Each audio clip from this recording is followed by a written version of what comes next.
Pouvoir carrément débloquer les multiples blocages qu'il a encore, mais qui se maintiennent quand même depuis un moment au niveau des cervicales.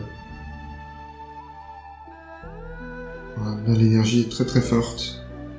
Son corps part tout seul, il peut rien contrôler. Hein.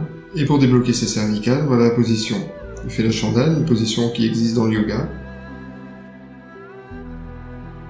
Je suis venu pour des maux de tête persistants qui sont présents depuis une vingtaine d'années, on va dire, en permanence.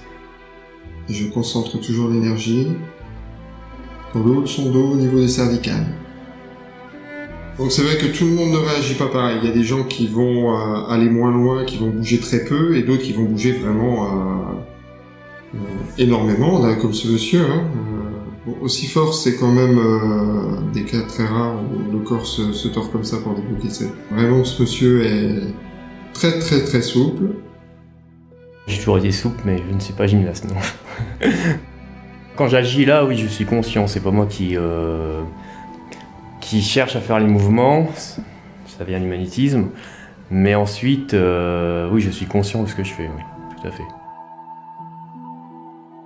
La première fois, j'ai trouvé ça hyper impressionnant, quoi. Et quelqu'un me l'aurait dit, j'aurais pas cru, quoi. Ça, c'est sûr. C'est parce que bon, comme je dis, je crois ce que je vois, quoi. Et là, je l'ai vu, je l'ai fait. Donc, évidemment, oui, c'est très impressionnant, quoi. C'est lié au cervical. C'est pour ça que son corps se met à tourner comme ça et à essayer de débloquer les cervicales le plus possible. Comme il est très laxe, son cou va très loin et n'arrive pas à débloquer complètement. C'est pour ça. C'est mon docteur qui m'a conseillé d'aller voir Marc. Et je l'en remercie d'ailleurs, parce que au moins voir un médecin ouvert aux choses un peu qui sortent de la normale, si on veut. C'est quelqu'un de très ouvert aussi d'ailleurs. Le corps qui va se remettre en place quand il y a des blocages importants et que la médecine ne peut pas voir puisque c'est des choses qui ne se voient pas. Donc on est vraiment complémentaire à la médecine traditionnelle.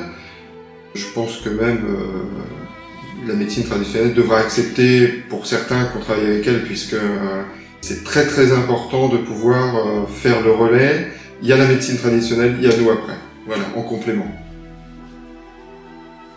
Mais surtout, on ne se prend pas pour des médecins. Enfin, je ne me prends pas pour un médecin.